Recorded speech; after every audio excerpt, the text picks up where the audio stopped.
Обустройство комплекса на финальной стадии. В большей части теплиц уже проводят дезинфекцию, после чего приступят к посадке рассады. Следить за ростом огурцов и помидоров здесь будет более 200 человек. Однако в их обязанности входит скорее контроль, чем физический труд. В этом агрокомплексе используются новейшие голландско-испанские технологии. Они максимально автоматизируют работу, а также существенно сократят затраты.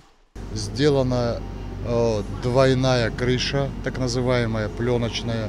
Пленка надувается специальными установками, кондиционирование воздуха. Внутри крыши поддерживается определенная температура и определенное давление. Практически теплопотерь в окружающую среду не бывает. С 10 гектаров тепличного хозяйства уже в начале апреля планируют получить первый урожай, а всего за сезон здесь соберут более 5000 тонн огурцов и помидоров. По словам специалистов, это позволит обеспечить до 10% внутреннего рынка, а значит станет хорошим подспорьем в условиях санкций. Овощи планируют реализовывать и за пределами региона.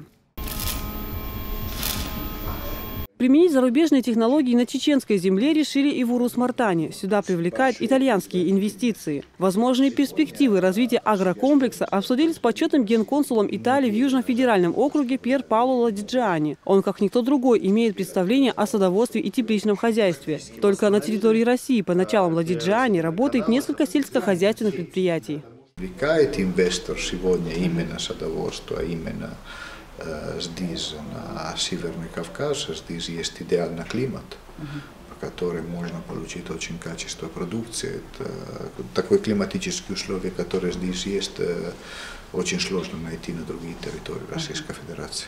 Приближенность к железной дороге, развивающейся инфраструктуры и наличие автомагистрали. Такие условия делают Урус-Мартановский район привлекательным для инвесторов. Так что о сотрудничестве стороны договорились быстро. Однако перед началом строительства необходимо провести целый ряд экспертиз. Проверить пригодность земли, качество воды и температурный режим.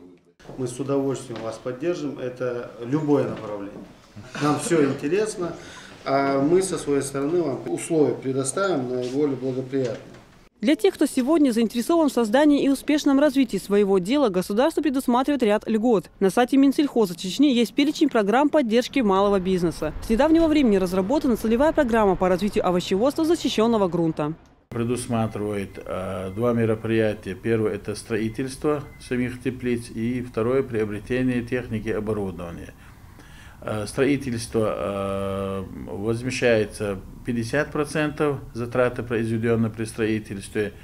Приобретенная техника, оборудование возмещается на 30% от стоимости данной техники и оборудования.